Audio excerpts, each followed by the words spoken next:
Mm. Okay, we're live. Hey guys, so I'm here with StuffedBurrito Entertainment, aka Gabe. We are going to be talking about our thoughts on Gotham, the premiere episode for the new TV series on Fox. I already posted my review on this channel, so if you haven't seen it, long story short, my opinion on this series is I think it was pretty much flawless in a sense. I mean, there's problems. I actually watched it 4 times. And Four times? yeah, four times. I actually rewatched it today, and Jeez. I have to say, yes, there's some things that I picked up that kind of bothered me, but it wasn't enough for me to not like the series. So I'm curious to hear what you thought about it, though, Gabe. Oh, well, thank you. And thank you for having me. Oh, This is you're welcome. awesome. Thank you for joining me. Uh, my pleasure. I would never deny it. I would never. You call, I come. Anyway, I will say this, first of all. Gotham is like the first show in a long time that that I was genuinely excited for. You know, you see a trailer and a TV spot for some shows, and you're like, "Oh, that looks cool. I'll check it out." But Gotham, I was like, "Yeah, I mean anything Batman, I'm gonna check out anyway." Even though Um, technically this isn't there's no Batman, Batman for there all is no those Batman. who just there's no Batman, No Batman. even though some people think there is. Um, And I was excited. So I I remember I worked on that day, and I'm like, I want I don't. We know some people are like, I can't wait for 5 o'clock. I'm like, I can't wait for 8 o'clock. I want to see Gotham. I watched it. I watched it with my sister, my youngest niece, and my dad. Ironically, I didn't think he had any interest in it.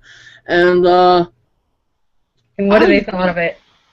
well, my sister liked it a lot. In fact, she loved it. My Uh huh. niece didn't really say nothing, ironically. I think she liked it. My dad, I don't know. Who knows what he's thinking? But I enjoyed the hell out of it. I was thoroughly satisfied. Um, to me, it's everything a pilot should have been. And what I liked the most out of it was that I've seen pilots recently. Two examples come to mind, like Revolution and Spartacus. Even though I like those shows, they tried to cram in so much in one little pilot, it became overwhelming and actually just was annoying. Well, Gotham gave you little, but that's kind of funny that you say that because a lot of the complaints from people for Gotham is that they crammed way too much in it. Like they crammed way too many characters. There was too many cameos in the episode. I disagree. I disagree with that because to me, it gave you a taste of what's to come. You know, I mean, we only know who's in the Batman universe. We know what characters are there, and what's wrong with showing little bits and pieces of them in the pilot? I mean, I have a feeling that everything we saw in the pilot will become significant in the future. Yes. So to me, I thought it was subtle. I thought everything, it had one plot line, and it focused on that plot line and just kind of introduced little bits and pieces of what we're going to see in the future. And at first, I will say, yeah, there were, I kind of shared that opinion with some people that they Mhm. just kind of had these characters that we know about already, um, and they just kind of threw them in there. But when I rewatched it this morning, I'm like, no, the way they added them was just very tasteful. It was Yeah. tasteful. It was subtle.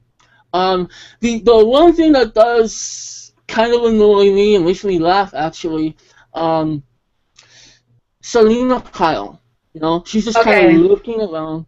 She's looking around. She's uh that's what her character will eventually become. Looking around, stalking. There's this But one. even as a child in the comics, that's how she was. Yeah, That's how she became the Catwoman because as a child she was always lurking around, climbing on things, running around Gotham, and it's just something that's how she became such a skilled crime fighter and a criminal at the same time, because that's something that she was brought up on, or that's how she was raised, basically, doing that. I'm just hoping that with her being in these, she witnessed the Wayne murder. I hope that with her being there, again, like everything else, it will become significant. There's only one problem that bothers me, and we are giving spoilers, I believe, right? Yes, this is going to be a spoiler discussion, so if you haven't seen the episode and you don't want to be spoiled, I guess you gotta leave the hangout, because we're gonna be talking about spoiler things. Yeah, that's usually what you do on a hangout. So yeah. Well, this isn't even a big spoiler. It's just a little gripe that I had. The very end. Well, the very end. It is the spoiler. How did she get to Wayne Manor? She ran. She walked. That's a long walk. I don't know. That's a kid. Yeah, that's something. She's just chilling on the gate, and it's like, how'd you get there? And it's funny because Gordon is driving out. How did she not see this little girl just chilling on the gate? It's like. I'm going to be honest, when I watched it again today, I actually thought that. I actually was thinking about that. Like, I wonder if Gordon saw her there. Like, did he see her? He had to see her when she was just sitting there just looking over towards him, basically. Did he not dial Alfred and be like, yeah, you got a little girl hanging on your gate. I think you should know that. You better get the security dogs on her, quick. But yeah, that's like things like that. Like, you have to shut your brain off for certain things. Yeah. Like, oh, how did she get there? Like, if you think too hard about certain situations, they are going to become bothersome. But I just assumed that she probably, like, I don't know, grabbed onto a car. I don't know. I don't know what the situation. But like the next episode next week, or this upcoming week, is going to focus more on her, and we're going to learn more about Selena Kyle and her backstory. So maybe we'll learn. How does she get around places? Possibly, maybe there'll be something. But yeah, I think the thing that really jumped out at me while rewatching this episode over and over is the amount of time that we heard Jim Gordon, James Gordon, Jim, James, Gordon. Just any of those words, any of those names were repeated so many times throughout the episode. Like, you can make a drinking game out of it, and by the end of the episode, you will not have a bottle of whatever you're drinking, because it was said so many times. I'm like, okay, I get it. I get who he is. You don't have to continue repeating it, and he doesn't have to continue repeating it. But yeah, they said it a lot throughout the episode. They did. I'm trying to think of what I didn't like. I mean, I liked it overall. I mean, like when I started reading some comments about complaints, I'm like, really? A lot of the complaints, for those who are viewing this, I would like to know your thoughts on the episode, and if you have any complaints, please put them down in the comment section, because I would like to hear them. Because some of the complaints, like, I understand some of the complaints from people, especially when it comes to people who aren't as aware of Batman, and there's certain things they're going to complain about because they're not aware of it, and it's like, it confuses them, I guess, in that sense. But, those who are aware of Batman, and if they do complain about this episode, I would really like to know what about it did they not like, outside from the fact there was no Batman. But I mean, going in, I think we all knew there wasn't going to be a Batman, because it's supposed to be an origin series about these certain characters. So, I mean, I gotta say, I'm impressed with Ben McKenzie, because I'm not really familiar with. I mean, I never watched the OC.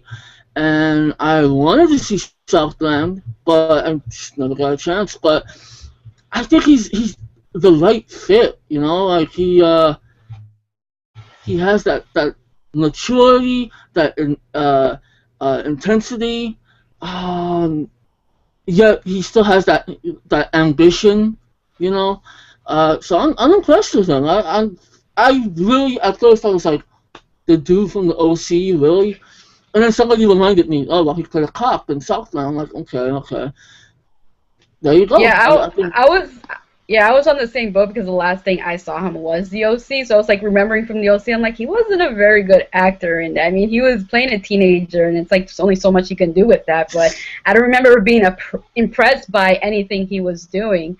So I have to say he did impress me as James Gordon. I think the way they made James Gordon in this series was really good. Like he felt like, the way they did James Gordon on this series almost felt like he was Batman because he wasn't willing to hurt people. Like there was that one part where he was running after Pepper or whatever his name is, the guy that was accused of killing the Waynes. Yeah. And he had an opportunity to shoot him.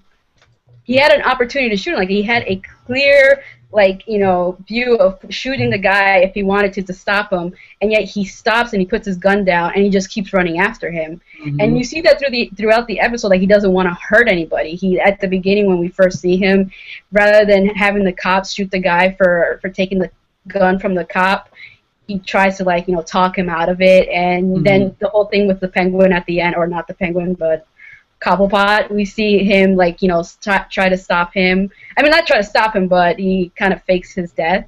So in a way, I feel like James Gordon is going to be like the Batman character in this series without being Batman. At least the way he's acting, at least. Yeah, which would make sense. The way he operates in the future, obviously we know that Gordon and Batman become allies, and it just makes more sense because it seems like Gordon operates in a similar manner. He doesn't hurt people, he tries not to kill people, and he sees that Batman, this vigilante, does the same thing. His intentions are good, and that's why he teams up with him. It makes sense. I have such a good feeling about this show. I think that we're gonna see things that we know some things about the Batman universe. I haven't read too many comics on it, but I think we've only gotten like tidbits of little things. Yeah. Well, there's certain things in the episode that I really like that is definitely. Oh, okay. I'm good. Just Okay. get myself on the. Man down. One of the things that I like, well, there's several things that I liked that was definitely like pandering to Batman fans, especially if you're familiar to the comics or if you're familiar from even the animated series, is when they had Alan and Montoya being introduced. And those are two characters that if you're aware of the Batman comics or if you're aware of the Batman animated series, those two characters, I don't want to say anything. I feel like it's maybe spoiling it because I don't know if the series is going to go that way, but they become two important characters in the future. And the fact that they implemented these characters into this series makes me, as a fan, excited because it's like they can do something with those two characters in the future. They can be very interesting. Yeah. And then there was the Easter egg when Harvey goes forth on Grundy, which it's not reference to the character, but just throwing that in there and you're a fan of that character, it just makes you happy to hear things like that, like those little Easter eggs. Oh, and also the comedian at Fish Mooney's club. Like, people are speculating that it's possibly the Joker. I don't think it is. I think they just threw that to, like, throw people off and make them speculate and make them talk, but I don't know. What do you think? You think that's possibly the Joker? I've heard that. I've heard that people were talking about it. I don't think so, and I actually hope not. I hope Joker is introduced much later in the series and in a very fashionable way. I just, not everything that we saw in this episode has to be, related to characters that we know. I don't think it's going to be a Joker. I just believe it's just some random guy, Fish Mooney, I want to say, I love her already. I love, I like Jada Pinkett to begin with, and it's cool that, she's in something that's destined to be successful, and, she can tell her husband, like, yeah, see what I'm doing, I'm the breadwinner now, what happened? I thought she was great. She was.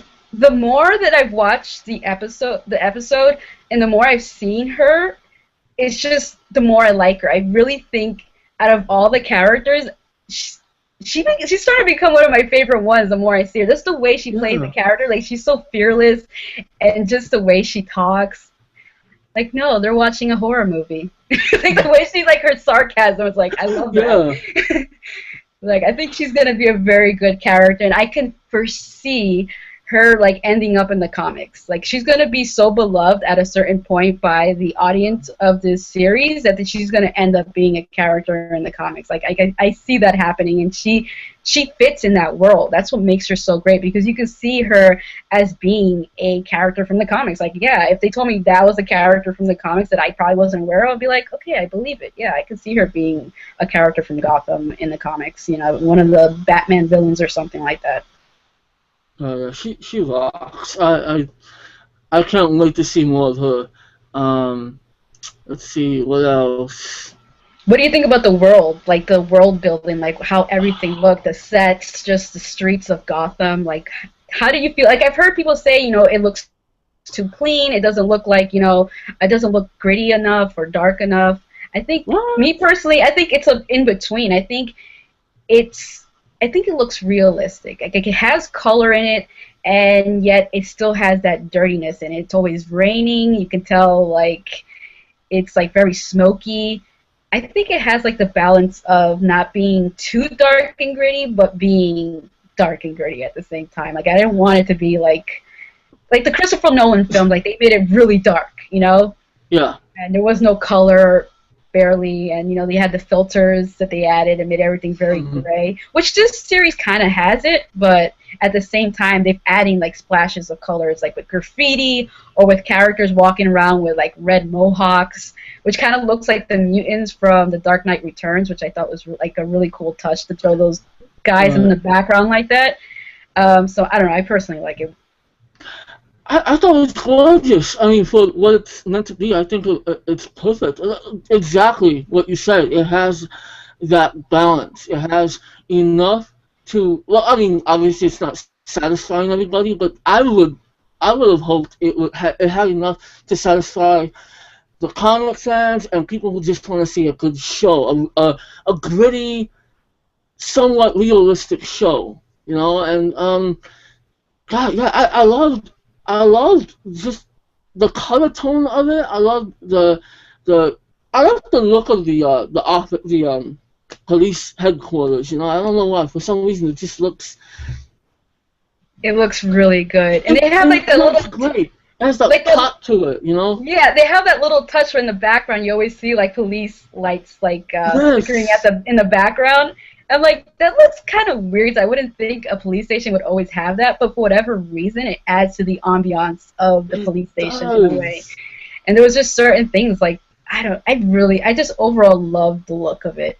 I did. I'm watching it again. I'm watching. I mean, you can see in the background this old ass TV. That's how I watched it the second time around, and it even looked good on that. And I'm like, this is such a beautifully made show. I mean, so I don't know why people would complain about the look. I think it's spot on. And like, even though like I know that people said it's like modern, like it's too modern. They were expecting more of like, I guess, Art Deco type of thing, like we've seen in the Tim Burton films or something like that. At the same time, it is more modern, but then there's certain things that makes it almost feel old, like the car that James Gordon is driving around. It's like, that's not modern whatsoever. That looks like a car. I don't know. I don't know much about cars, but it looks like a car from at least the 70s or. Don't quote me on that. I don't know. And then the televisions and even their cell phones aren't very modern. They have flip phones, which is rare nowadays to see people wear flip phones. But these guys are walking around with flip phones. And there's other certain things like they don't have a lot of like modern things in the background for you to notice, and like computer wise and stuff like that. So yeah, even the guns are pretty basic. Like Gordon's, I'm actually surprised Gordon doesn't have a revolver. But he has a Sig. It looks like a Sig 45, and I mean, it's just a basic police issue weapon that most cops go with the Beretta. But I don't know, like I noticed a lot of people actually have 45, so it doesn't. I don't know. It does. I wonder. I really want to know what time period it takes place in, because Yeah. it has that modern look, but yet at the same time, yeah, like you said, there's certain things that don't look modern. Takes away from So the modern look. Like even the way they're dressed, it's like, okay, that doesn't look very modern. Like you don't see yeah, they're like people in the background with t-shirts on or anything like modernized. Like you see them wearing clothes that looks like something from from a film 40s almost. noir type Yes, of. yes, exactly. So I don't know. Like it's a mixture of both, and I that's what I really liked about what they're doing with this world. Like they're trying to make it modern for our Mm, time, but yet at the same time they're not. It's a balance of both worlds into one. So I thought the world building that they did so far from this pilot episode is exactly how I would envision Gotham to be, especially coming from the comics into a modern, well, not whatever, modern television show, I guess you can say. I think it was good. yeah, I mean, any complaints I have about the show is they're so minor, and I mean it's just a pilot. I mean, we gotta give it some time, um, but it's already off to a good start. I mean, there are some pilots where they suck, and Yeah. the shows eventually get better. I know you and I will forever disagree with it, or disagree on this, but Agents of Shield, yeah, it had a crappy um, pilot Uh-huh. and a crappy first half season, and some crappy elements that carried over. But it became a better show. It's like, sometimes you just gotta give these shows a chance. But I understand why people left Agents of Shield. It was Yeah. taking too long. Gotham is Yeah. already ahead. I think it's already a step ahead of where it should be. I think it's in the right direction. Um, they've already established the type of character Cocklepot is going to be. Very Yeah. sinister, a backstabbing, you know, evil little bastard, uh, sniveling little bastard. power hungry. Power hungry. The other thing that people's complaints was that they said the penguin too much. Like they called him a penguin too much, and I like that they did that because Yeah. that's one of the things that makes him become the penguin and makes him crack is because people made fun of him for so many times that he becomes, in other words, a dick to other people because Yeah. of the fact of being made fun of for so many years. Even when he goes into the mob, he gets made fun of to the point that he gets fed up with it, that he ends up wanting to become this big powerhouse, this big mob boss towards the end because he wants to have that control over everybody. He wants to be able to be like, I want that person killed. They just made fun of me. And then that person gets killed, you know? So it kind of, I think they're doing a good job with him. Um, uh, who else was see like just Poison Ivy, she really didn't have much, and I don't know what they're gonna do with her character really, because now that her father is dead, like what else can they do with her, like to introduce her into the story? Right, which I guess that would make sense for some, the people saying, oh, they just have these characters just to have them. Maybe they should have held off on her. Maybe they shouldn't have made that Poison Ivy just some random girl. But hopefully it does play a factor into, future episodes. Yeah. Um, if I had to bring up one person who I think is the weakest link of the show so far, Barbara, the actress that plays Gordon's wife to be. Yes. AKA Batgirl's mother. Yeah, she was kind of. There's that scene between her and Montoya, right? Yes.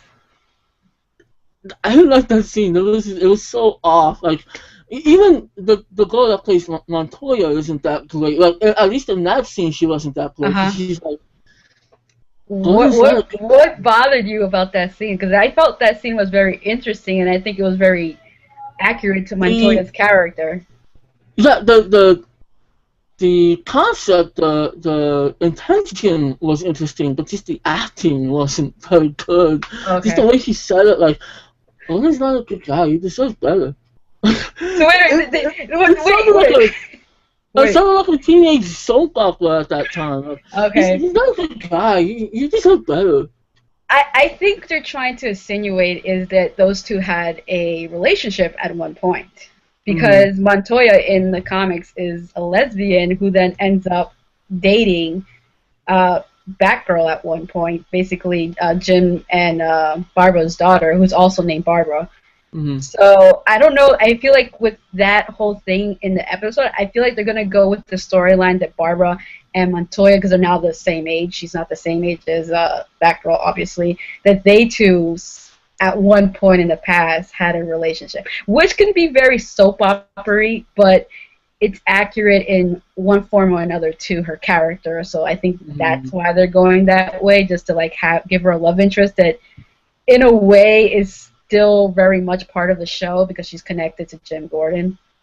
I think that's the impression I'm getting from that exchange between them during that one scene. So okay, and that's another thing that I'm glad you mentioned soap opera, because I felt like every scene between Gordon and Barbara was just kind of slowed down the momentum a little bit. But I mean, you need that. We need to have some intimacy between these characters, and we need to, see Gordon in his downtime. I mean, plus, that's like his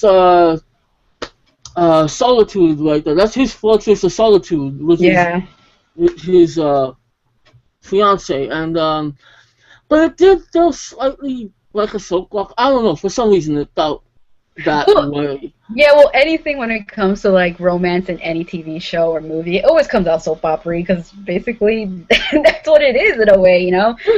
But I think she's an important character, and she might be more important towards the end.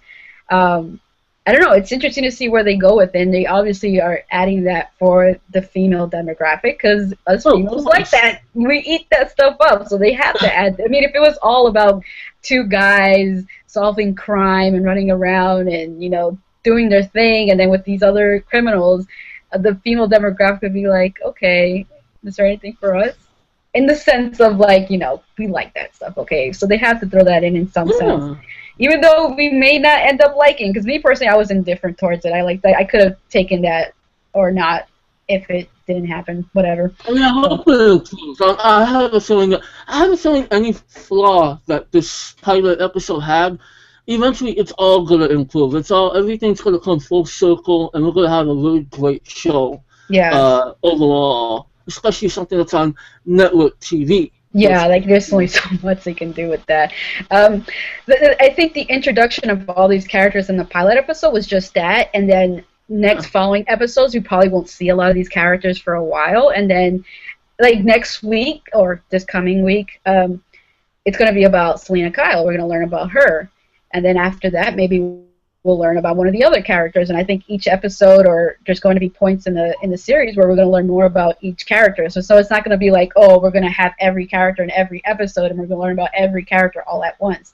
And I think it feels overwhelming with the pilot is because they're just trying to introduce all these characters and let people know, hey, we have these characters. They're going to be on this series, and we're going to spend time with them. And here they are. This is so and so, and welcome them with open arms and beware that this is who they are.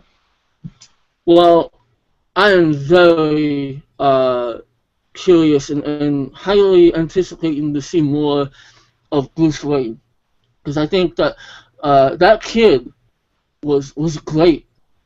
That kid actor who's playing Bruce Wayne, I think, we didn't really get to see a whole lot of him, but I don't know.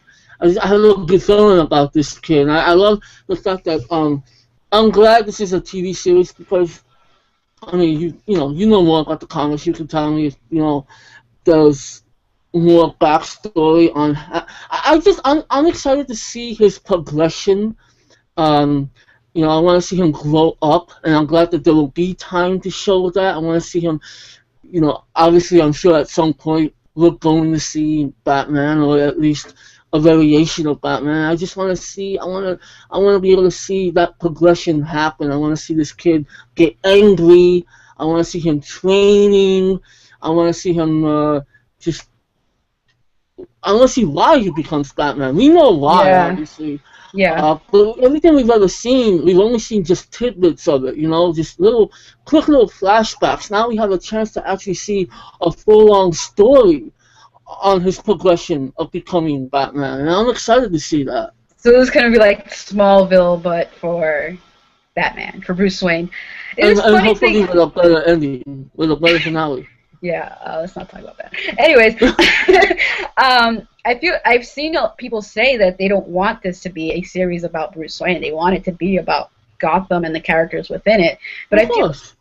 I would personally, I would like to see this progression with Bruce. I mean, we're seeing it already with him like on top of the roof, and when Jim Gordon's like, "Why were you up there?" and he was like, "I was pushing my fears," and then also Alfred. Is interesting because he's not the Alfred that we're really used to in a lot of ways. And I know people say this is Alfred from the comics, who's like a secret agent, who is the one that trains Bruce Wayne, in a lot of ways, at least as a kid. And what did you think of Alfred? I mean, the actor and his overall presence in this pilot episode. He didn't really leave that much of an impression to me. I know some people were complaining about him. I don't think there was enough to complain about. Yeah. I think he was just kind of there to be the voice of reason. I don't know. I don't really have too much of an opinion on him. Yeah. I don't have anything bad to say about him. I mean, I hope that he develops more. He's more fleshed out. Yes. In the future. I hope he ends up being the Alfred that people assume that he's going to be, which is going to be like the really hard ass. He's the one that's going to put, Bruce, in his place. Because we kind of saw that a little bit in the beginning when he's like, chin up, don't let them see you cry when he's like walking off. And just the way he talks, like he's very like he's sassy, he's a sassy man. And I don't know, I want to see how he ends up being just overall. Like, is he always going to be like kind of an ass? Is he going to have his soft moments with Bruce like we've seen in the past? I don't know. I agree with you. I don't think we saw enough of him to really judge him. So I just want to see where they take him as a character for sure. And I want to see, and I think it's important that this happens. I want to see Bruce and Gordon have this relationship. I want to see, like I say, I think we're going to get to see Bruce Wayne at a very troubled state. He's going to be very angry at life and everything around him. And I'm hoping we get these really tender moments between him and Gordon. That's kind of something I want to see. I want to see their relationship grow.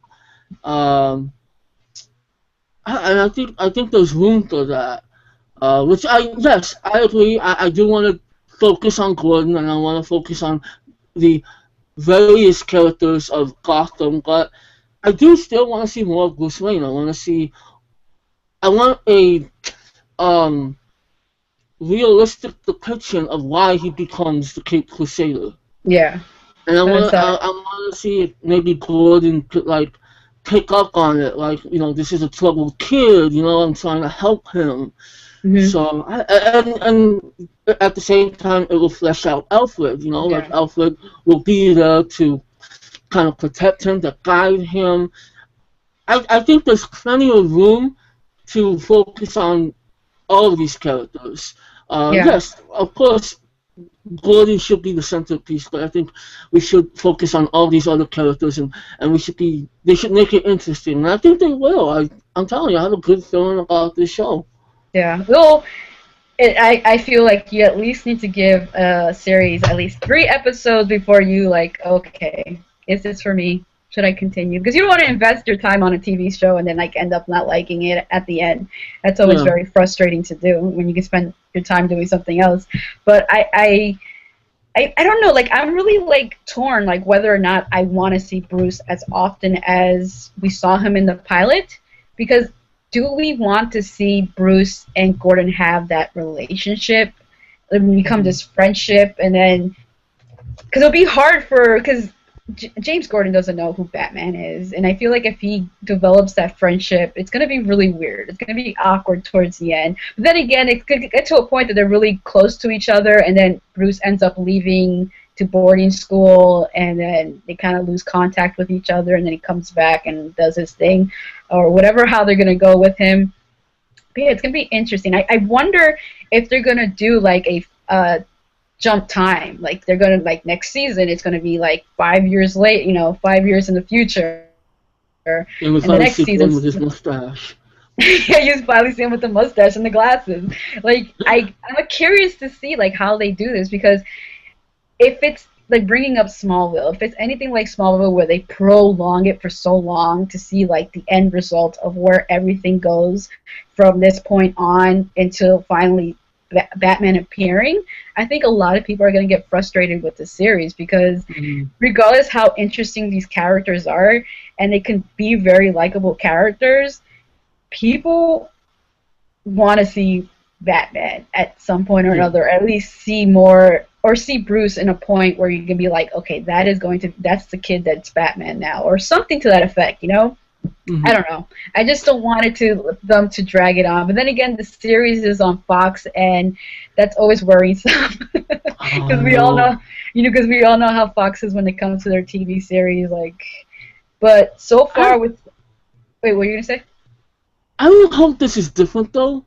Mm-hmm. It would make more sense to keep it on the air. Like, one of the reasons why Agents of S.H.I.E.L.D. is on the air, it's not even necessarily that successful, but it's on air because it's a good marketing tool. It's a good, they can always cross over the films into that series and then so forth, and they can show like a ton of Marvel spots during each episode of Agents of S.H.I.E.L.D. So it's important to have that show, and I think Fox, even though they have a terrible track record with sci-fi and action, I think they realize the importance of the show. I think they realize that, comics are in right now. They're not going anywhere. So even if the show, even if the ratings dip a little bit, they need to keep it on. And I have a feeling that we're going to see the show for a long time.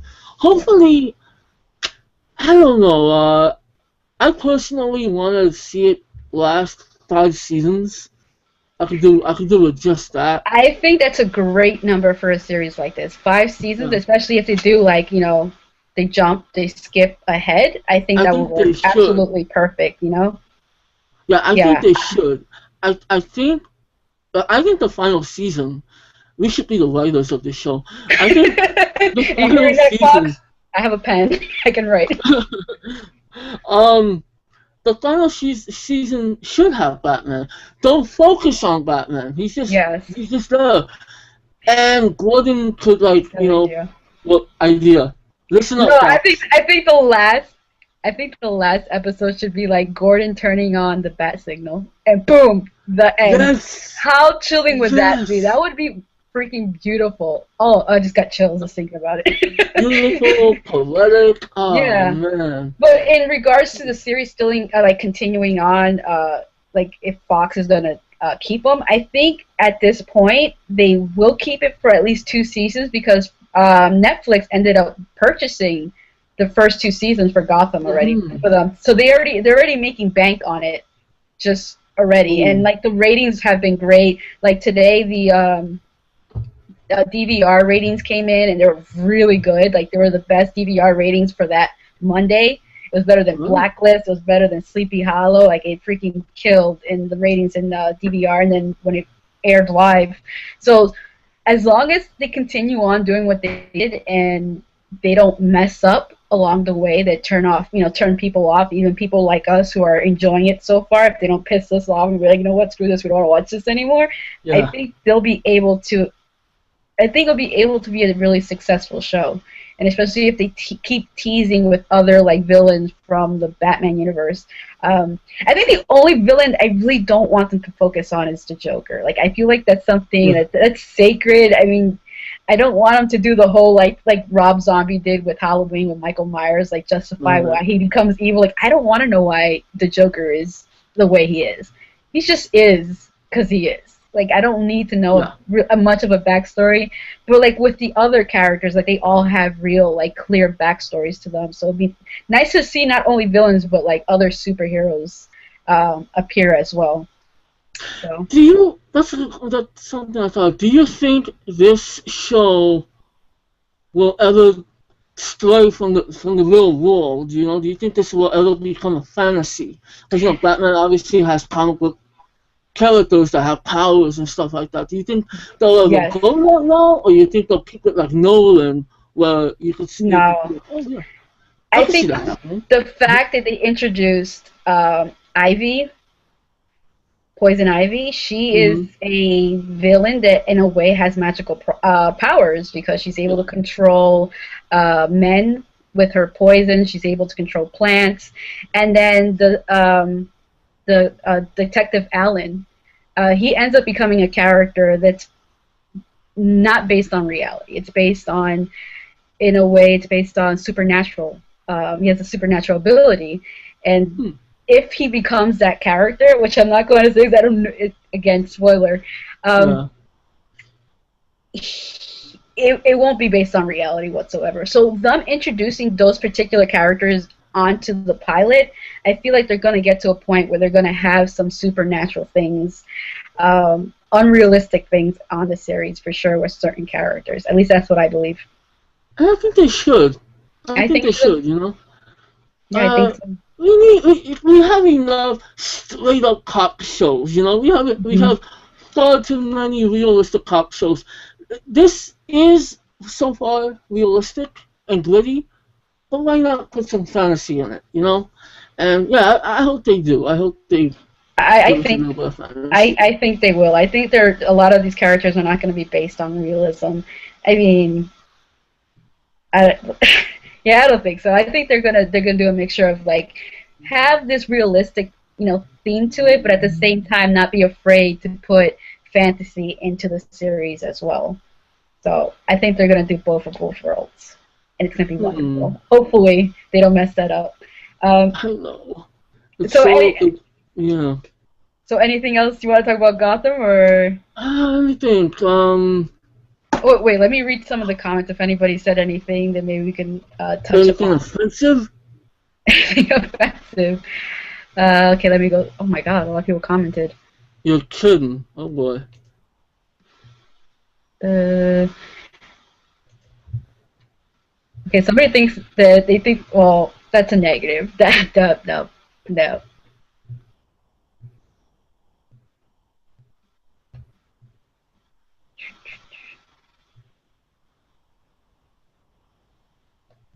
Yeah, there's a lot of comments that I can't really narrow down one thing. Hmm. Basically, they're just commenting on the things that we were saying in reference to the episode and just the overall, all the characters. But So guys, we we want to interact, but we're just having too much fun. yeah, um, I think we covered everything that we can cover. We not talked a lot quite. for Talking about Harvey, who? Harvey, Oh, Bullock, Harvey Bullock. who some people are for some reason saying is that Harvey dead? No, they say Harvey Bullock. Like throughout the entire. I'm not kidding. I remember I sent you on Facebook a message. My Uh-huh. sister was reading comments saying, "Is that Harvey? Is that gonna be Two-Face?" Like, no. How do you not know Bullock?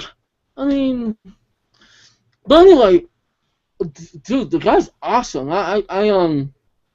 Like, I love the chemistry so far between him and Gordon. And that's one of the major things And the I'm looking chemistry forward to between seeing. him and Fish Mooney, I thought was really good too. Yes, I was like, yes. I like them. Do they have a past relationship? Like, what's going on with those two? Hmm. I'm curious. And then now that he's threatened her, now it's going to be interesting to see how that relationship plays Yes, out. she You know?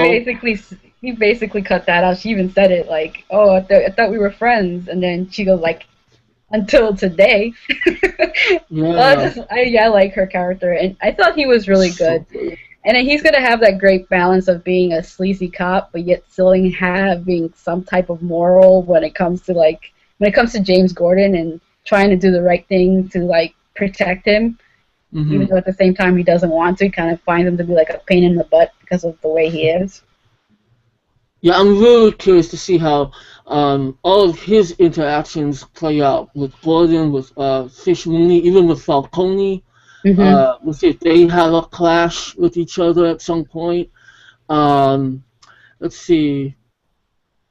Yeah, I'm interested in that character. I mean, I actually like that actor to begin with, so we'll see what happens. I mean, we didn't talk much about Cobblepot. What do you think of what's his Robert Lord? No, wait, Robin Lord Taylor is the actor's name. I thought he was amazing. He really impressed me. I wasn't expecting to like him as much as I did. Like he was on The Walking Dead, but I honestly do not remember his character whatsoever. Like I looked up his resume and I was like, he was on The Walking Dead? I don't remember that. But I thought he was great. I think he pulled off the character. He did. I mean, just that scene, the very first scene that he's in, he starts beating that guy with the bat. He's enjoying it so much. And he's holding the umbrella. Yeah, and it's like, oh, I really love this guy. And then like, I love two scenes where, okay, the first scene he goes to Montoya and her partner, I forget his name. Alice, Detective Alice. No, I'm laughing at what he says to them. It pickled my mind. It was something prickled my mind. He's like so creepy. You see that he's power hungry and everything. Yeah. But he's willing to stab the people close to him in the back, and the way he just plays that scene off, he's so cool. He even puts on the glasses, like, I did my civic duty. And he talks off like a G. And then when Fish Mooney, has that confrontation with him, I know it was you who ratted me out, and he says, no. It's like, I love that. I love it when characters try to be all cool and bad, but when they get caught, they just get into like the fetal position, and he played that out so well. I love the part when she pulls out the knife and he's like, I would drain a vein for you or something like that. And he's like, oh really? And she cleans up the knife. Show me. Like, oh, I was speaking poetically. Yeah, I was speaking poetically. And she's like, prove it. But yeah, there she goes.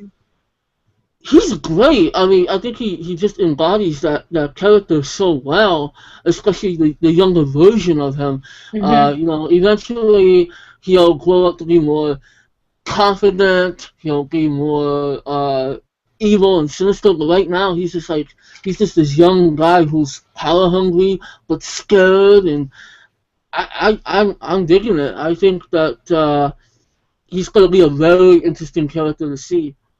I agree. He's one of the most interesting characters to see. There's just overall a lot of interesting characters so far that we've been introduced who have been able to show themselves to us and how they're going to be. So overall, I'm excited to see where this series goes in the future. I'm looking forward to this upcoming episode that's going to be happening this week. And yeah, I think we covered it all, right? Pretty much. That's basically it. Okay, so the other thing that we were going to talk about is the Deadpool movie. Somebody already posted a comment, Keithan Jones, where he says Deadpool being PG-13 is the dumbest idea ever. Agree or disagree? I'll be honest, I'm not even a big Deadpool fan. Okay. I don't know, he's okay. I mean, I like his costume, his weapons, those are cool. I don't know, I have a thing with annoying characters, just because he's just a smart ass throughout everything that he does, and he's funny, he's entertaining, but honestly, I'm not very excited for, some Deadpool movie, especially with Ryan Reynolds. I'm sorry, I'm not a Ryan Reynolds fan, but I am interested in seeing what they can do with it, but unfortunately, I don't think they can do enough with it, because I do know Deadpool is a very R-rated character. He's a very violent, vulgar character. And I'm sure they can do quite a lot in a PG-13 film. And let's not forget, there's more than likely going to be an unrated cut on the DVD and Blu-ray. But why not just go for it? Get the R. Go for the R. You know, maintain a decent budget. You know, make a solo film. I mean, what? Just have them kill a bunch of, you know, guys with guns or something. I don't know. Find something. Yeah, just keep it reality based in a way, I guess. But just maintain the budget.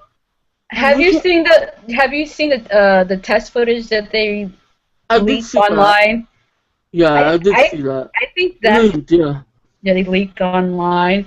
I think if they keep that tone for the movie, it'll be absolutely excellent. I think a Deadpool movie being PG-13 isn't the worst thing because they don't have to make it extremely violent, but they need to have the humor in it. And as long as they make it funny when it comes to his sense of humor, obviously they will have to tone it down for certain things. I think they'll be able to pull it off. And like you said, they're probably going to like push it to the point where they're going to make an R-rated movie and then just cut it for the theater release as a PG-13 and then release the Blu-ray and DVD with the unrated cut, which they're going to make more money off of, and they know people are going to go out and buy it. So would be an interesting twist, because I do know that Deadpool breaks the fourth wall. I know that, you know, why not do this? Fine, it's going to be PG-13, so make fun of that. When he narrates, and he says his first F word, it gets beeped out. It's like, wait. That he says it again, it gets beeped out. So, am I being censored? And then he looks at, let's say he looks at the poster. This is PG-13? Oh, well, beep that. And every time he says an F word, it gets beeped out. That is an amazing idea because that's how he is in the comics. When in the comics, he talks to the author. Like, he actually has a conversation with the author who's writing the comic that he's in. And, like, he would say things to, like, oh, the person who's writing this comic has a very twisted imagination. And it's like, and then, you know, he does really messed up things throughout the comic, and it's in reference to the person that's writing the comic and drawing the comic. So it'd be interesting if they do that they make him, like, talk to the... That would totally work. And that would be hilarious. And it'll be different. Throughout the movie, he'll be like, you know, he'll be cussing like, okay, that beeping sound is getting really beeping annoying, you know? It's like, they can do so much of that, and even with the unrated cut, they can change it. Like, you know, a lot of Blu-rays, they come with both cuts. It'll give you a reason to see both cuts. Yeah. In the unrated cut, he says his first F word and be like, hey, you didn't get to hear me say that in the theatrical version. Yeah. He gets the you know, shoot alternate scenes, you know, and he gets the Blu-ray unrated. Oh well, you know, he just goes on an F-word rampage. Yes. Yeah, you know, do I have to direct the movie? Is that what it is? Do I have to write it? Yeah, first we're writing for Gotham, and now we're giving the directors of Deadpool ideas of what to do. And I think that will please a lot of people because they're already upset with this PG-13 rating. Yeah, so if they make it obvious that if they play with it and like admit to the fact that this is what it is, people will be like, okay, they'll be forgiving because of that. Romero movie news, Jose. Hey, Jose. He said they got away with a lot with the Wolverine, so PG-13 can work. I haven't seen the Wolverine, so I don't know how violent it is. What would you say? Did they get away with a lot? Yeah, it is quite violent. And it does have blood, mostly aftermath blood. You know, like somebody gets shot and you see, you know, blood. It was quite violent. Yeah, you know, comic book movies can get away with violence very easily. Even Winter Soldier has a huge body count. Let's see what else. Violence-wise, they can get away with a lot, but it's the language that you kind of want. You know, yeah, you can say you say S word, you can say shit. Okay, fine, I said it. You can say it till the cows come home. You can also say asshole and bitch. Oh, we're saying all these words. We shouldn't be saying these.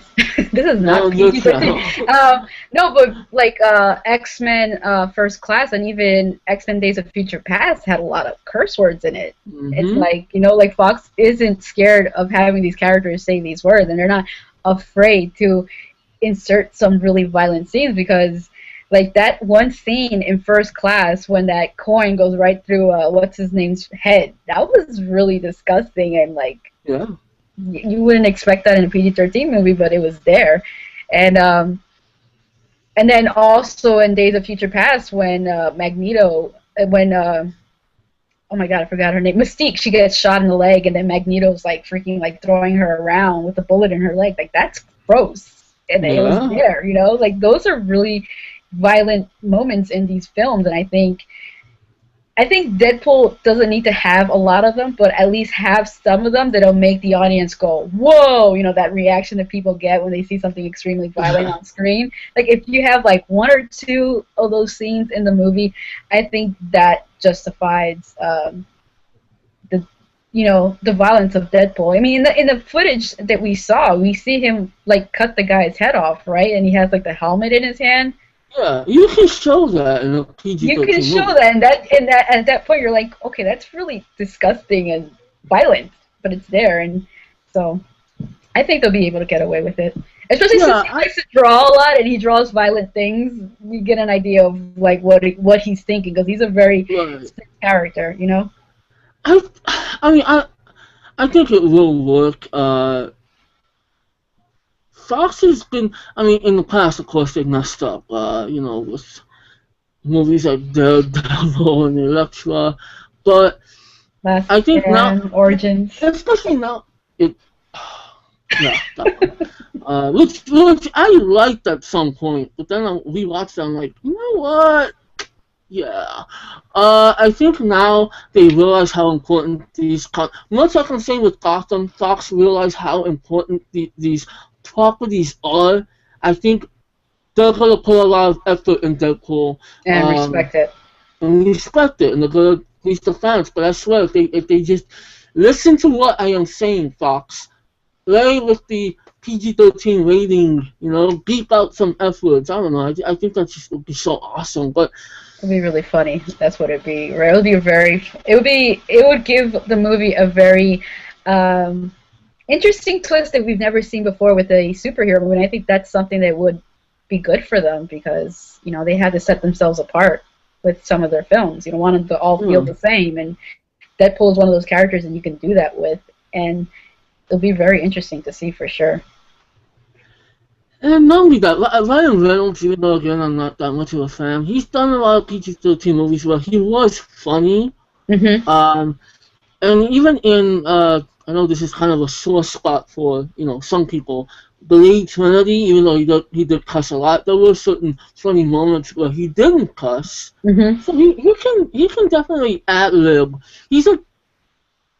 It's weird to say I'm not a fan, but then to say this, he's a talented enough guy to be funny, be charismatic without, using a bunch of curse words. I think So, he's a perfect Deadpool. I think if he ends up, because he hasn't been confirmed officially that he's going to be playing Deadpool, but I think at this point I think we're all saying he is pretty much. I think he'll be great. I mean, I can't think of another actor that would play the character as well as he can, especially after seeing that test footage that they threw out there with Ryan Reynolds' voice. And most of the movie, he's not going to be seen. It's not like, Deadpool has his mask off all the time, like, the Amazing Spider-Man. So it was also, they can't have Deadpool with his mask off all the time because then it'll start becoming a horror movie because Deadpool he looks like kind of like Freddy Krueger, like he has a really messed up face. So he can't have his mask off all the time anyways. So if you have an issue of like looking at Ryan Reynolds, like if his face bothers you, you're not going to see him. you're not going to see. You're only going to hear him. So that's a positive in that sense for those who don't really care for Ryan Reynolds. It's true. That's a good point. It's funny how you bring up the whole mask thing. This is unrelated, but with Amazing Spider-Man, stupid Parker taking off his mask, and like I was telling you recently, I was watching season 1 of Arrow, And there are times, it's funny how they call him the Hood. Yeah. But there are so many times he takes off his hood. And it's like, who the hell are you, Peter Parker? Just protect your identity. I don't remember that. It's been a while since I saw the first season. Yeah, But good show. yeah, it's good. For a character that most people really didn't give much attention to. Yeah. Going back to Gotham real quick, my sister read something that there was a possibility that, I don't see how this is possible since they're on different networks and Gotham seems to be in its own reality, but she read a few things saying that some of the CWs were going to kind of cross over with Gotham.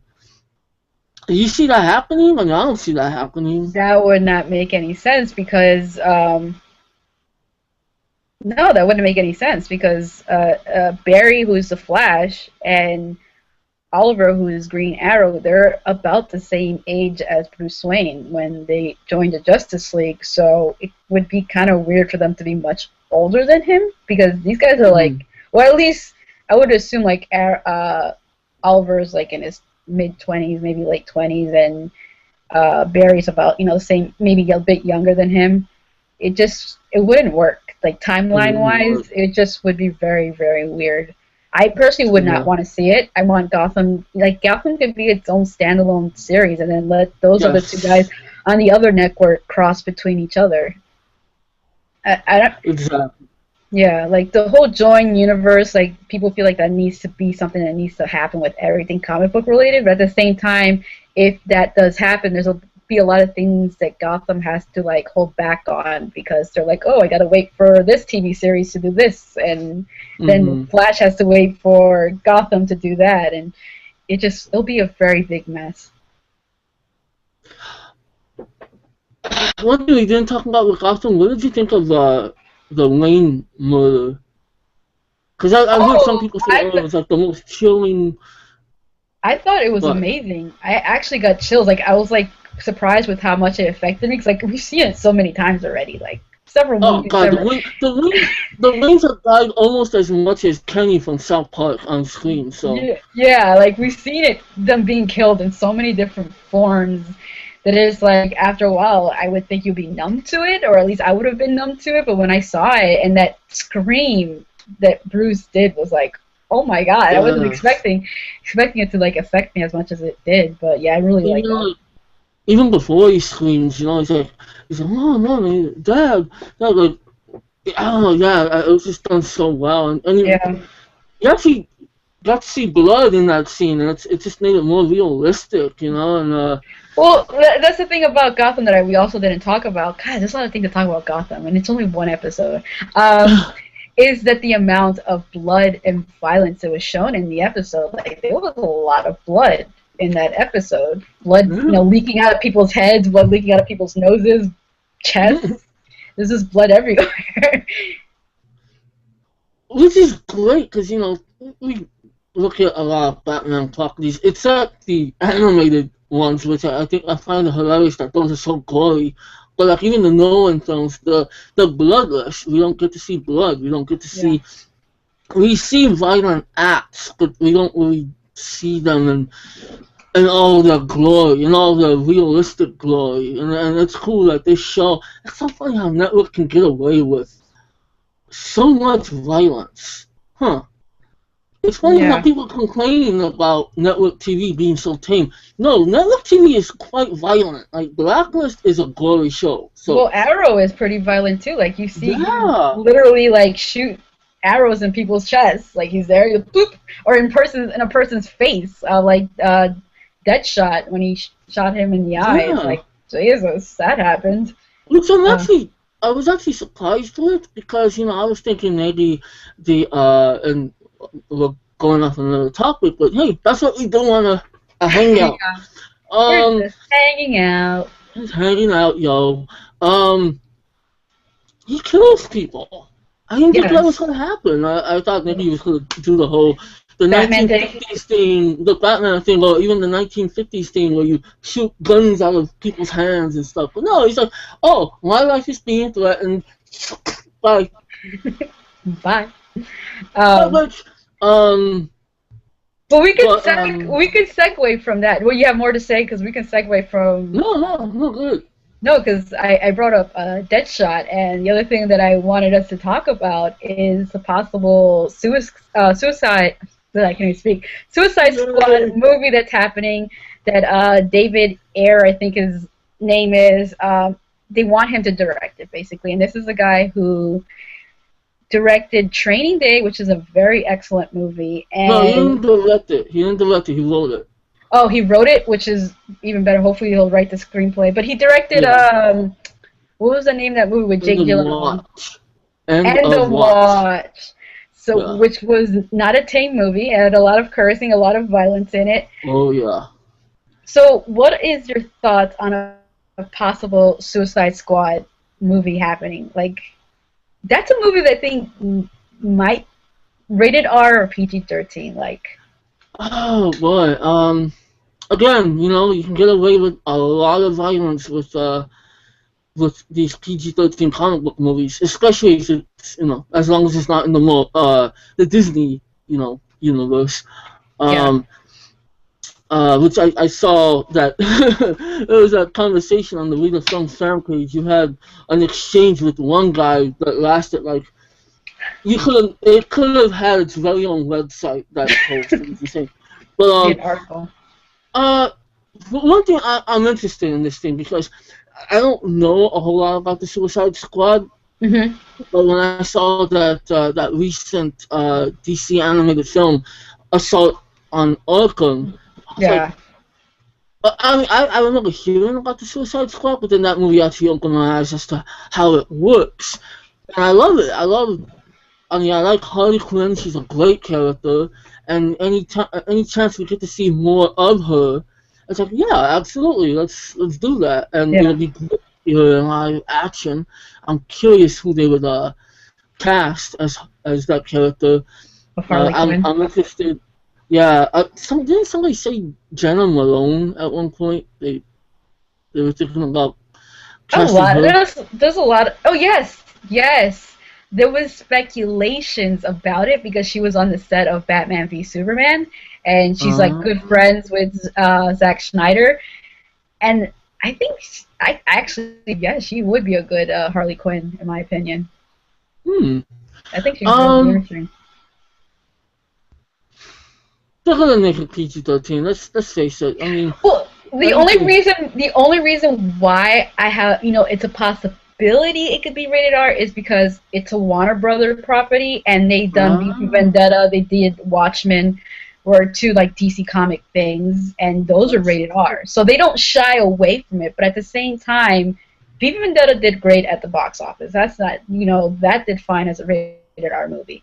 Watchmen did not do good in the box office. But then again, that was but that's I know personally when I went to go see it, I went with the wrong mindset, and I feel like a lot of people went to go see that movie with the wrong mindset, so that's why I don't think it did well in the box office.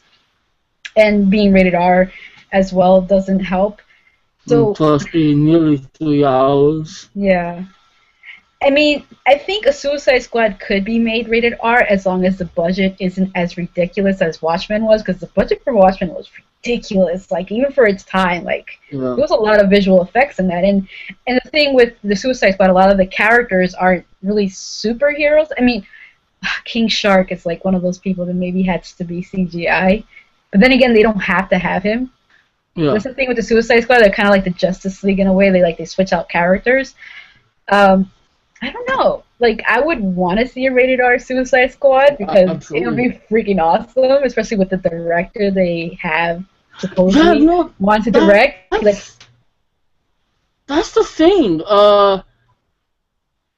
With him in mind to direct the movie, I don't know. I think the chances of it being are good because Training Day, again, not Training Day. Well, he wrote Training Day. A lot of F words in that one. And the logic, like you said, it's not tame. And even Sabotage, which was not a very good movie, that was a gory film. Like, it's a little too gory. Like, it's almost like, hey, this guy's chest is open. Let's zoom in on it. So the guy likes gore and violence. Yeah. So there's a good chance. Yeah, if you can talk to the right people and convince them, hey, you know what? Just bring up a bunch of issues of Suicide Squad. You see that? You see that hole in that person's head? We need this. Yeah. Because What's that? they're a gross. It's not like Deadpool, which is one gross character. This is like a group of people who are just demented. Yeah, they're demented, exactly. They're gross. They're disgusting. Like their mentality is just ugh. So making it PG-13 with that school of characters is going to be kind of hard. And the reason why I think it's a possibility they could make it rated R is because, again, it's Warner Brothers that's going to be making it most likely. And they've done rated R comic book movies. Like, they don't shy away from... Oh, I think The Losers was also rated R. No, it wasn't. It wasn't? Okay. But V for Vendetta, Watchmen are the two examples of comic book movies that they've done. Constantine. Oh, Constantine. There you go. Another DC comic that was turned into a movie that was rated R. So WB doesn't shy away from it. I think they can pull it off as long as they don't freaking have a ridiculous budget on it. Because I don't know how the Suicide Squad, like what the general audience thinks of them. Even though they did appear on Arrow, but I don't think Arrow is as popular as we would like to think the general audience are going to be as aware of them as we are. So it'd be interesting. They really just need to take chances, you know? Yeah, they really do. Because you know what? Look, you know more than I do, DC has this huge catalog of characters that they want to bring to the screen. And it's like, why not take these chances? You know that anything with Batman and Superman and Wonder Woman is going to succeed. It's going to make that money. So why even not if it sucks. Even if it sucks, take a chance with some R-rated films and see where they go. Again, maintain the budget and just have smart marketing. You know, get people in the theater. Get adults to be interested. You know, I mean, adults are interested. Yeah, kids, of course, love. They don't really understand the lore, but they love, you know, just the whole idea of it. But adults understand it. So it's like, take chances. Give us adults, you know, things to go see without, you know. Let's say Guardians of the Galaxy. I mean, I know we're talking about Disney and they'll never, you know, take any chances. But like, we enjoy those movies, but there's a part of us that wants to see more, something more mature. And that's what they should look at. They should look at the fact that, look, we got a lot of adults going to see these movies. We have a lot of adults that buy tickets for kids. Let's give these adults a reason to go. Bad parents. Yeah, to become movie parents, you know? Well, you know, V for Vendetta, it was a successful comic book based or graphic novel based movie that did well in the box office. People loved that film, and you know, WB has that, you know, in the back of their head. Like we did, even Constantine did well in the box office. Well, yeah. So it's like, you know, they have that in the back of their head. Like, we have successful R-rated comic book movies. So, you know, again, right marketing, the budget's right.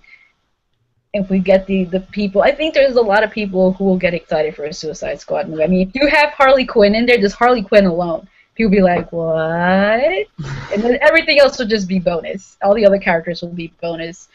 But yeah, having Harley Quinn as a live-action character, like, I'm Jonesy for it. Like, I really want that. I really want that. And put some shock value in the movie. Put some shock value in the movie, because that alone will get people to go see it.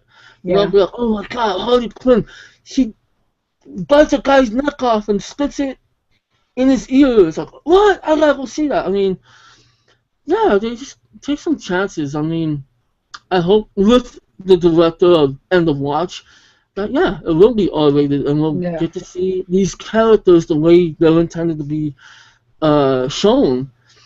So, yeah, but well, it's the thing, like, yeah, but going back to Harley Quinn, like, she's a character that I think a lot of people are more aware of when it comes to, like, DC characters, because, you know, it was the animated series that a lot of people grew up on. Yeah.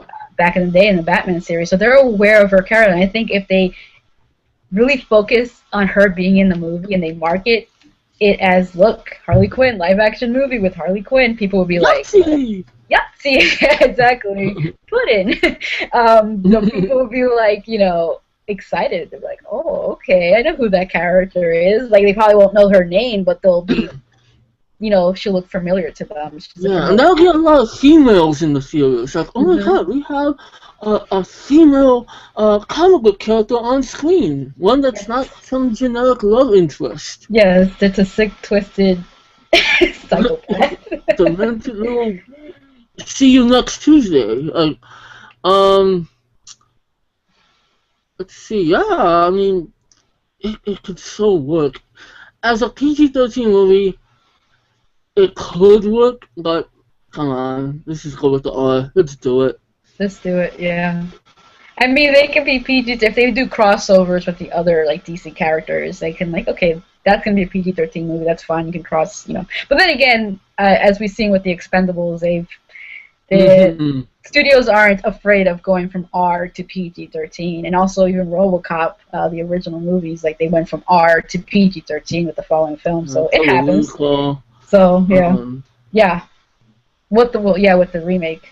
So studios aren't too afraid to like changing the rating if they feel like they have to. But hopefully, at least the first one is R-rated. Yeah. Okay. Next thing, we're moving on. Bryan Singer being confirmed to direct the X-Men Apocalypse. Thoughts on that? Yes. Yes. You know why? Because I don't know, when I watched Days of Future Past, knowing that it was Bryan Singer's work, it just felt right. Everything just felt full circle. He just kind of put his signatures on it, his touches. It felt like a Bryan Singer film, and it felt right. It's you know, X-Men and X-Men 2 or X2 were great, and then we had Last Stand, which I personally liked, but it's a very messy movie. And then, you know, Origins. Origins. And then X-Men First Class. Great film. You know, good director, good direction, everything. Everything overall was great. Yeah. But to me, it still was missing a little something, you know? So when I saw Days of Future Past, it's like, I actually sat back and I'm like, this is right. Everything is right in the world. Yeah, like, he understands the X-Men franchise as much as I think any director can understand it. I mean, there's certain things that I wish they would do differently when it comes to the X-Men characters, at least, you know, certain things. But overall, I think he has a grip with that franchise and he knows what he's doing. So him coming back is good for them to finally confirm. And of course, the reason why it took so long for them to confirm it was that whole hoopla with that one guy that was accusing him of doing stuff to him. Indecent things that, you know. So there's that. So there's that. So now that he's finally been confirmed, I mean, that makes us all happy. I mean, me personally, as a fan of the franchise, I'm glad that he's returning, even though I had a feeling he was always going to return, but it was never confirmed, and especially after that whole hoopla with that one guy. Now that because Fox could easily say, you know, we don't want that kind of publicity. We don't want, you know, thank you for doing Days of Future Past, but we're gonna go with this guy. So I'm glad that they're giving him a shot, and they have to know that when you give this property to this man, you get a hell of a product. So yeah, and they're thinking dollar signs. They're like, okay, that happened. We don't care anymore because it's been basically debunked. It's no longer a factor. So here, you can now direct your movie. We are now confirming it. The other thing in relations to X-Men that I want to talk about is the home video, the Blu-ray / DVD for Days of Future Past that's coming out. And they recently announced that they're going to release another set next summer, which is going to have the deleted scenes that they took out. especially with Rogue. Thoughts on that? That puts me in a dilemma. I already know what I'm gonna do. I already know, being the collector and the crazy, you know, crazy money spending fool that I am, I'm probably gonna buy both. He's gonna collect them all. Gotta catch them all. Yeah, you gotta catch them all. Pokemon. Pikachu. I want to see the movie again. I can't wait to see it again. I actually wanted to go see it in theaters again, but I didn't get a chance. So I don't want to wait a whole year to actually rewatch it. And I know I could rent it, but it's something that I feel I want to watch more than once. And maybe some of the features and it's something that I wanna bring my buddy Jesse over. It'd be funny if he's watching this right now. To come see it, because he's very much not a fan of the movies. He loves X-Men, but like you said in the past, they don't follow the canon, and he's very irritated with that. But I would love to have that movie. So hey, Jesse, I have the movie. Come over, let's watch it. So I want it. I want it in my life. And to have to wait till next summer, I can't do it. To get the extended edition, which they could have released. They could have released this year, but they're not going to. They're going to milk it as much as possible. Now, you could say that maybe it's not complete. Come on. No, it's complete. It's ready to go. They're just like... my thing is, I'm very much interested in seeing the extended edition, but will it ruin the pacing of the movie? That's what I'm afraid of. Because some extended cuts and director's cuts actually do that. They interrupt the flow of the theatrical movie. Like we talked about this last night, so we're basically repeating ourselves. But for you guys out there, this is what we talked about. A good example is The Town. You told me about that. Movie. The theatrical version was perfect. It had great pace to it. Everything that we saw in that version is I think, everything we needed to see. Now, the extended edition was good, but it really slowed down the movie. Like, completely slowed it down. So, I don't really watch the extended edition. I watch the theatrical. And I'm afraid that that's going to happen with Days of Future Past, because to me, the theatrical was perfect. Yeah. As far as pacing goes, as far as enjoyment and entertainment goes. However, the movie does have plot holes, so maybe the extended edition could kind of fill in those little holes here and there. Yeah, but I think the extended edition is not going to really have deleted scenes. More like we're going to have the Rogue scenes in there that we removed from the movie completely, practically. Watch him have a sticker on the cover. X-Men Days of Future Past now contains Rogue. The Rogue edition. The Rogue edition. Like that's, I could see them doing it, selling it that way. They say, the reason why they removed her scenes was because of the flow wasn't right. So it's kind of like they're admitting that the flow of the movie isn't good with the Rogue scenes, even though they're advertising the fact that they're going to have an edition with the Rogue scenes, even though they literally admitted to the fact that it does take from the movie. So I don't know. I think it's a money grab at the end of the day, because they could have added it to the edition it's being released. I think it's next month in October. I'm not sure. You know more than me when it comes to home video. Yes, I think it is next month. Yeah, so they could have like a bunch of editions of it too. It's like, damn, you got one collector's edition that comes with a Magneto helmet on a stand. It's like, that looks cool though. It does. That looks cool. I don't know. It's like, I'm gonna get the theatrical version, and what I'll do is I'll wait to see what people think of the extended edition. I'll be like, And you know what? Some people are thinking that it's a money issue. The way I see it, I'm gonna spend $20 on a Blu-ray next month.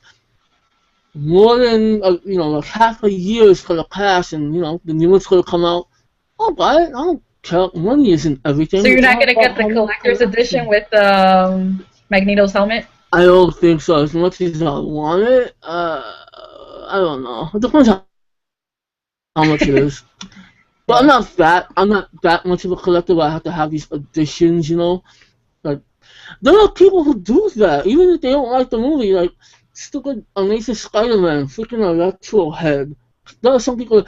Well, you know, I don't like the movie, but this is a collector's So I have to buy edition, it. and I just had to have it. Like, really don't no. Somebody in the comments, Bianca Cramshot said, "Days of Future Past with a special guest, Rogue." Pretty much. Poor Rogue in the Bianca, franchise. is that my homegirl Bianca? Because there's she I don't watches my vlog videos, and it's like, wow, she actually pays attention. That's crazy. go check it out. Um, I'm gonna check it out. Is that you? Is that you, Bianca? Make some He's me. videos. She has like the best comments, and it's like, yeah, you need to make some videos. Yep, it's her. It's her. Come Hello, on, make some videos. Bianca. She's Hello. awesome. Hello, Of Bianca. course, anybody that actually takes the time to watch my 30-minute vlog videos is either insane or just extremely sweet. So, but yeah, Days of the Future Past. That And that's our happened. That happened, and it's gonna happen again. yes. And the next movie is coming out next year, right? Yep. No wait. Is it coming out next year? No. 2016. That's the 2016. I'm that's sorry. Yes. the target. Speaking of 2016, Batman v Superman. This is something that you wanted to talk about. Yeah, Everyone's and wanting to I know everything about Batman versus Superman and how that's becoming a frustration for those who want certain things to be quiet. Like, we don't need to know everything about it. exactly. Yet everybody does. I wanna ask you guys why. Why do you want to know more? Why? I mean, Because like, it's like people complain about spoilers, but yet they seek things out, you know? And what they're looking at could possibly be a spoiler, you know? Like, honestly, imagine if we never saw what the Batmobile looked like until we saw the movie. You know, can you imagine, like, how awesome that would have been? Because now we see it, and it's like, we look at certain things that we don't like about it, and it's like, there are people who like videos on it, they write articles on it, but we haven't really seen it in action. You know, let's. wait, there's that Vine video. Was it a Vine or Instagram Oh video of yes, it going down the street chasing a bunch of cars? yes. It is funny. I like talking about the stuff that's official that Warner Brothers wants us to see. If Warner Brothers wants us to see it, fine. But there's certain things that are being released that are way too much. Like today, people were releasing photos of what Wayne Manor is going to look like. Like what? No, Yeah, it's really? like the house they're going to use for it. Apparently, I don't know if it's official, but it's. I've seen like at least 4 different people post about it. And I'm like, okay, now I guess now I know what it looks like if that really is the house. I don't know if it is, hasn't been confirmed, but yeah, like everything coming from that movie. It's just I think just people are just really excited for the film that they can't wait for it. So anything that comes out of that film, people are just going to talk about it, regardless how ridiculous it is, regardless if it's confirmed or not. I mean, there's so many like rumors, summaries or synopses about the movie that's confirmed or not confirmed that people are running with. And supposedly that's what the movie's going to be about. And yeah, just pretty much anything comes out of that film, people are talking about it, regardless of how small or ridiculous it might be. People are just grabbing onto it and just running with it. God, you just imagine the madness when the trailer comes out, the teaser comes out. It's bad enough that Comic-Con footage drove everybody nuts. To me, all it was just a 45-second stare down. It's like, I love that. I see you. But the reaction of the guy in the video when Superman comes up, he's like, "Oh my god!" Like, oh, calm down. You've seen Superman before. You know what he looks like. You've seen Man of Steel, right? You have to know what Yeah, he looks like. Oh my god, with the fiasco that's gonna happen with the teaser trailer, that's gonna be ridiculous. You know, have you ever seen? I'm sure you've seen it. Have you ever seen the original teaser trailer to Superman, the Richard Donner Superman? No, I don't think I have. Maybe I have. All it is, Subscribe to it. all it is just clouds. Just I saw sweeping somebody through the flying. clouds. Okay, yes, I've seen that. Yeah. Yeah, and it just says next summer. It shows you the cast. It's like I wish trailers like that. I wish that's what we would see only. Look, you know what? Batman vs Superman doesn't even need oh shit! I got a text. It doesn't even need a trailer. People are gonna see it.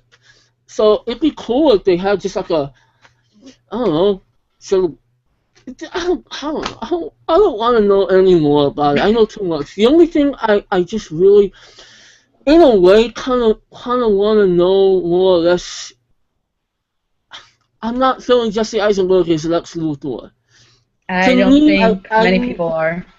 I need convincing there. If you can show me any type of clip of him being menacing or anything like that, cool. I mean, I'm gonna see the movie anyway, but I don't want to hate him when I'm watching the movie. I don't want to hate Jesse Eisenberg, not the character Lex Luthor. I don't want to hate Jesse Eisenberg like freaking Social Network nerd saying Lex Luthor. Yeah, like he's not the person I would envision as Lex Luthor, and he's definitely not the Lex Luthor that I wanted to see. Like I wanted to see a 6'2" businessman, Lex Luthor, like what we see in the comics, which is not an older man, but he's, a man in his maybe 30s, maybe early 40s, and he's a big, buff guy. Like, Jesse is just... Is Jesse? Yeah, he looks like a pushover in a lot of ways. And I know he can play, like, he can play a brat, which Lex Luthor in a way is. Yeah. But I want to see somebody that I can believe is who Lex Luthor is, like a real hard ass that you can feel that is somebody that would want to take Superman down and is an actual threat.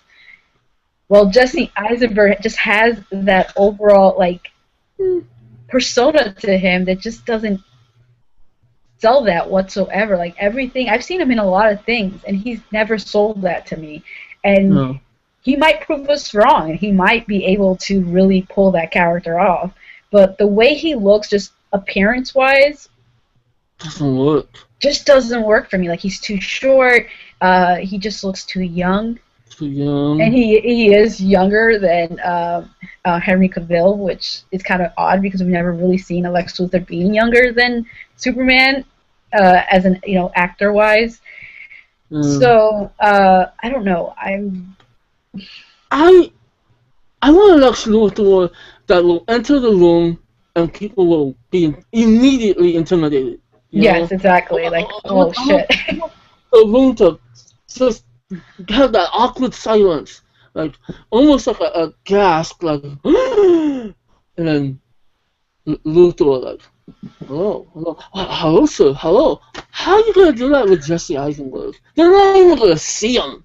Jesse Eisenberg is gonna have to jump over a cloud, like, hey, hello. How tall is he? He's like 5'6" or something like that. Something like that. Yeah, he's not a very tall guy. And then you have all these people who are like 6'2", like even Gail Godot or Godot, whatever yeah, she's like taller than him too. It'll be kind of the infinite question of how do you pronounce her last name, whatever it is. This is her name. The actress that plays Wonder Woman. That's her name. And I know that they're playing off his intellect. They're playing off how smart this guy. Bryan Cranston's a smart guy. He could. That's what everybody wanted, Bryan Cranston. Or Mark Strong, or I can give you a list of ors. Yeah, exactly. Never did Jesse Eisenberg fit in the equation. Yeah. I'm sorry, Jesse, if you're watching this. Yeah, I know you're watching, Jesse. Yeah, right. Jesse Not just Eisenberg me. taking I, his time, like, oh, it's like, hey, favorite damn you guys, I podcast. will prove you guys wrong. He's like that, sitting behind the computer, um, waving his fist at us. I feel like if he doesn't have a big role in the movie, like he's just like a cameo that disappears, I think people will Hmm. be able to forgive him. Like, okay, that was Lex Luthor, whatever. Like, I'm at the point with Superman villains that I'm kind of fed up with seeing Lex Luthor and Zod always being the villain because we see them so often. And it's like I want to Right. see somebody else. I want them to focus on some other character from Superman. He has so many other villains that they can use, and yet they always go back to Lex Luthor and Zod, and it just becomes very Luthor, redundant. Luthor is a human being, like, yeah, he builds that suit where he can fight Superman, but let's have an actual supernatural being fight Like Brainiac. Brainiac, yes. But how awesome would it be if Brainiac was a villain? Like if he was a villain for maybe because it could be the villain for Justice League, but like he was attached to the ship that went down, you know? Right. Uh, like that could be something they can work on, and it'll be That would be fun a and thing. interesting. But But you're we right. can always keep getting the same villains. We always keep getting the same villains for Superman. It's kind of it's tiresome. It Let's do is. something else. I don't know. I mean, there is room for it. I mean, this is these are properties that are obviously not going away. Um, Yeah. so I think eventually they're gonna come to a point. I mean, since they want to make a Justice League film, yeah, like you said, he could be the villain of Justice League, and that would work. Even though I would rather see him be the immediate villain to Superman, to let him be, let them go at it. Yeah. Uh, But I don't like know. speaking of Justice League, like if they do the first Justice League character, I mean like the first Justice League movie, like the villain has to be somebody that is big, somebody that they need. Look, they can't do Brainiac because Age of Ultron is doing Ultron, and even though Mm, Brainiac was existed way before Ultron was a thing on over at Marvel, people, the general audience, are going to be like, oh look, DC's copying Marvel because Brainiac is mm, kind of like a robotic type of thing. So they'll have to have somebody that's big, either Doomsday or Darkseid. I don't know. Darkseid's a really big character for them to bring in, but it'll be interesting who they bring in as a villain to make sense for the Justice League movie. And who the villain is going to be for Batman v Superman. That we don't see. As much stuff that's coming out of Batman v Superman, we still don't know what the premise of the movie's about yet. I mean, right? like the main premise. We only know that it's Batman versus Superman, and that's it. Hmm. So many questions. Um, And we don't need the answers to. we don't need the answers exactly. So let us ask. Let us wonder. Let us speculate. Let's not see it on numerous websites because I wouldn't be surprised. I'm done with because especially because I jumped the gun with certain things. Like I'm jumping the gun probably with Jesse Eisenberg as Lex Luthor. I jumped the gun on the Wonder Woman costume. But Hmm. that's Warner's fault. Why the hell didn't they have the natural color of that photo? It's almost like they wanted people to get upset. Well, people Um, get upset regardless what it is. It's the internet. yeah. I mean, I like the look of her. Uh-huh. The color, it's like, but turned out to be. But maybe they won't release everything until like the trailer comes out. Like there's certain things they just want to like keep to themselves, and I don't blame them for wanting to just tease certain things. And I You know, think that's another thing. Like the movie doesn't come out till 2016. Like I honestly don't even want to think about the movie. I know, It's right? for almost 2 years. I mean, I want to be like, oh, it comes out that one movie with Jeremy Renner, Kill the Messenger. That looks really good. I think I'll go see that. Yeah. Um, but no, we're over here like, oh my god, yes, Superman, Batman, it's happening. Oh wait, I have to wait a year and a half. Oh well. Yeah, I don't know. I don't understand the logic of searching out all this information. I just don't get it. Like because they're thirsty. People um are thirsty for Batman v drink some water, Superman. like drink some Yeah, water, yeah. drink some juices. I don't know. Do you think since kind of moving to TV, but still within the realms of DC, Okay. that so we have Arrow, we have the Flash coming out, they're gonna crossover, and somebody was talking about the possibility of making a TV version of Justice League, separate from the theatrical universe. Do you think they would do that? Do you think it would work? And they're talking about bringing back Tom Welling as Superman. Oh my God, no! I don't think he'll do it though. I think he's over the character. Really, I think by the end of Smallville, he was just done with it. Just like he was like, I don't want to be this character anymore. 10 years of it, I don't know. Maybe if he has nothing else going for himself and he's like, I need a paycheck, maybe he will. Who knows? But it's funny that you bring that up because the president of the CW actually kind of said that he's planning on having more spin-offs off of Arrow and the Flash in the Hmm. future. And I can totally see them doing that because Warner Brothers does own the CW. They own at least 50% of it, so they have more control over what the CW does with their characters and with the other networks. And the CW is going to have more rights to things because of that as well. So I totally see them like make, because I know a few seasons back they wanted to make a Wonder Woman TV series called Amazon. They Hmm. were trying to get that into pilot, and for whatever reason, it just never got picked up into pilot. Like they try to get, Wonder Woman. Just yeah, really split. like NBC tried to do something, and then the CW was trying to make it into a pilot, and it just, I don't think it didn't happen because people didn't want it. I think it's because WB actually wanted Wonder Woman for what they were going to do with her in the future.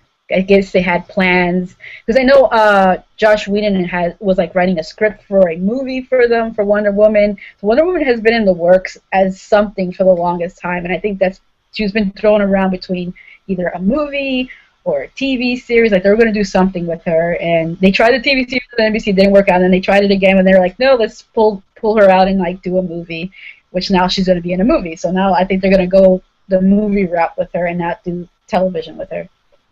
Because I think they don't want to confuse people. Like if they do, Wonder Woman as TV and Wonder Woman on the big screen, it's going to get confusing for people. So they're Hmm. just going to have one or the other. But yeah, I think the CW is going to freaking milk DC comic characters. Right now, they have already 3 TV series based on DC characters. They have the Flash, they have Arrow, Green Arrow, and then they have iZombie that's coming out early next year. And God knows what else they're going to have in the future. And the fact that the president is basically kind of saying, yeah, we're going to do spin-offs off of these TV shows, kind of makes me worried. But at the same time, I'm sure most people are happy about it. Personally, I'm like, too much, too much. Simmer down. So, It's it's a it's an interesting time that we're going through right now because and the question has been asked before. Even though all of this is exciting, I'm just wondering where at some point become overwhelming. Just like are we gonna have a superhero show every single day of the week? Like I don't know if I necessarily want something like that. I think Um, it's going to happen because right now we have Gotham on Mondays. Tuesday, there's Agents of S.H.I.E.L.D., and I think The Flash is going to be airing on Tuesdays as well. But Agents of S.H.I.E.L.D. is at 9, right? Or yes. something like that. And then I think the Flash is going to be at 8. So you can go from the Flash to Agent of Shield if you end up, if people end up watching that both shows. And then Wednesday is going to be Arrow, and then there's nothing on Thursday. But then Friday is going to be Constantine. So even at this early stage of all these TV shows, there's basically something on the air almost every night for the week, except Saturday and Sunday and Thursday. Yeah. If nobody watches TV, I guess. Um. Hmm. I mean, I guess I'm down to see all of this happen, but I mean, at the same time, I would like more realistic shows. Like, you know what? It was so nice this past Monday, to watch Gotham and then Sleepy Hollow, two shows that are more fantasy driven. Yeah. And then at last watch The Blacklist, which is more realistic, more gritty, more violent and sinister. I guess it does a lineup to where you got one fantasy show and then something that's more realistic. I guess, I don't know, we'll see. I think there's gonna be some fatigue for people. Like, yeah. I would personally love to support all these TV series, especially the ones that are coming from, and then there's the Netflix ones from Marvel that are also gonna happen. Right. Oh my gosh, I didn't think about that. Those have a lot of potential. Yeah, and it's like the Netflix, which is fine because you can watch Netflix whenever you want. So you can watch these episodes whenever. But it's kind of overwhelming. Like if you like all these characters, or if you want to support all these TV shows, it's gonna be kind of hard to be able to do that. And it's like, yeah, like we're fans of these genres, like we're fans of comic book, but we're also fans of other things when it comes to television. So it's like, yeah, we gotta watch the other stuff that's not comic book related, and then we have these comic book things. And I know there's people out there that just care about the comic book genre is like all they care about. That's all they watch. That's all they live for. So for them, they're like in heaven right now with all these TV series. Well, I would like a lineup because they've kind of announced that 24, my favorite show of all time, it's not over with. They're talking about bringing it back in some way. So it's kind of cool to have a night where I get oh my God, that'd be awesome if they paired it with the next season of 24 with Gotham. Oh my God. No, Sleepy Hollow works with Gotham, so I don't think that's going to happen. Yeah, they're not going to change that. Only if something happens with Sleepy Hollow and end up canceling or something, which I can totally see them doing something like that, because, this is Fox. But yeah, I think we covered everything. We're almost hitting at 2 hours. I didn't want this to be so long, but we had so much to say. So much to talk about when it comes to Gotham. But yeah, that's pretty much all we have to say in regards to these topics and Gotham in general and just everything else. Is there anything else you want to talk about, Gabe, or you think we're good? No, dinner's ready, so I better, Oh, you're hungry, okay. I'm getting texts from my sister who's in the next room. Like, are you going to eat? I'm going to eat everything, so even though I would love to stay on. Yeah, I think we extended our welcome here. It's almost 2 hours. So I just want to say... You know what? I'm so sorry that we couldn't interact with the comments. I mean, thank you for commenting. Yeah, a lot of people commented. It was like hard to keep up. We're like talking. It's like, oh, wait, hold up. But I want to thank everybody who commented and watched this hangout. Thank you very much. And hopefully we can do more of these in the future. Like, I like to do these, especially when it comes to certain things that I just don't have the time to talk about in videos. I would like to do hangouts and just talk about those certain things. And me too. Yeah. No, me too, especially because I don't necessarily like making videos, so I mean... With that said, you guys check out Gabe's channel, and you subscribe to him, and you pressure him to make videos. Yeah, and I'm not consistent, but who knows, subscribe, keep me on your subscription list, and I might occasionally bring a good video here and there. Maybe, he might upload something. But maybe. Yeah, so I think that's it. That's it for this hangout. Thank you, everybody, for watching. Thank you for commenting. And, yeah, bye. Say bye, Gabe. Have a good Saturday. And if you're religious, have a good time in church tomorrow. Yes. That's always good. Yes. Bye, guys. Peace.